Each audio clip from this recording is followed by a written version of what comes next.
You know, we talked about it a couple weeks ago with the release of the Black Ops Cold War Alpha, but now with the release of the beta, here we go again, folks. Welcome back to Esports Talk. I hope you're all having a great week so far, and the skill-based matchmaking debate continues, as we've talked about plenty in the past, but this time it is now again trending worldwide for a second time, simply because of Cold War alone, and I'm sure, as you guys can expect, there are a lot of mixed opinions on it. Now, this is obviously a discussion that we've had many times in the past, but in case you aren't aware of what skill-based matchmaking is, it's basically a game's way of putting you into lobbies and matches with players of the same skill level with you, usually to avoid low-level players being placed with high-level players, just for them to get absolutely annihilated. And skill-based matchmaking is something that we definitely saw in Modern Warfare. There was a lot of talks about it back then during that time. And, you know, it was also received with a lot of backlash, but some people, of course, did actually like it. And this time it's going to be a lot of Call of Duty pros coming out and giving their opinions from the Black Ops Cold War Alpha and the beta, especially with them actually theorizing that your elo carried over from the alpha to the beta. First, it was Crimsix saying, "Tell me why SBMM elo carried over from the alpha to the beta. I'm loading in a map, level 1, versus a full team of S&D stars with serious cases of the stank chair." And then it was FaZe Simp replying to him saying, "Yeah, they definitely got to tone it down or something. Everyone I played against was the Empire on a ringer." And then it's Pomage saying they really used the SBMM data from the alpha and used it for the beta.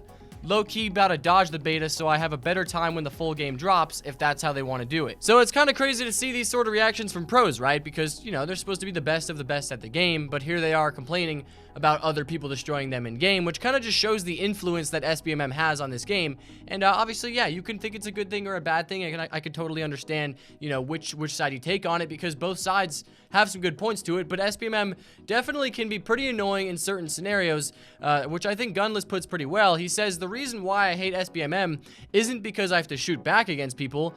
It's because the game reads me as someone that can carry 5 people, so it gives me people with no hands, and that is not fun. I don't care what anyone says." And then it was Arcides basically proving Gunless's point with a picture of him getting a 2.3 KD, but just about everyone else on his team doing pretty badly. And then if you look over at the enemy team, they all at least went positive, which just shows how sometimes COD will give you some pretty lackluster teammates because your elo is too high, which can definitely lead to some unfair matches, which is kind of, you know, against the point of what you think you would do, because obviously, yeah, the point of SBMM is to make matches fair. But even if that is the point, you know, it seems to be with good intent, right? Like, keep the casuals with the casuals and the tryhards with the tryhards. But sometimes when you've got a flawed system like this, it can lead to even bigger headaches than, you know, the good old free pub stomping, or SBMM free, I should say, pub stomping lobbies that, you know, we used to have in the good old days. And obviously, yeah, this is something that seems to really target and I guess affect pros more and people of that higher skill level.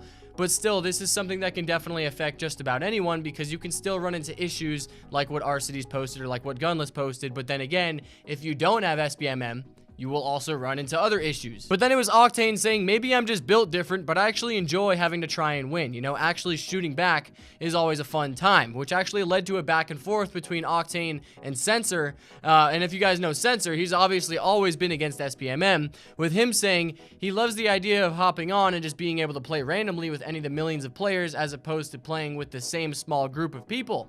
And he loves pub stomping content, which he says won't ever be a thing again with the direction that it's headed. And Octane spits some truth. He says, "You still get random lobbies. SBMM isn't some bracket that you're in forever. Not every game is a war versus good players." And Censor comes back with, "The reason COD even has a fan base is because of pub stomping and random lobbies, and SBMM ruins that, especially in the Cold War beta." And then there's the argument that skill-based matchmaking just shouldn't be in pubs because that's what ranked mode is for, which I'm sure most of you guys know. There was no ranked mode in Modern Warfare. However, it does seem pretty likely that there will be a ranked mode come Black Ops Cold War, though it does get pointed out that basically when you're playing pubs, it feels like you're just playing ranked without any actual ranks. So there's no real feeling of progression or anything, you know, you're not feeling as good inside once you actually win those games. It's just like another pub game, but it was just a pub game that was a little bit harder. And then it's Octane coming out and saying that even if there is a ranked mode, he's still just gonna play pubs, and he hates that argument overall of people saying that's what ranked mode is for. So yeah, there's tons of mixed opinions out there from all sorts of different people, especially concerning SBMM.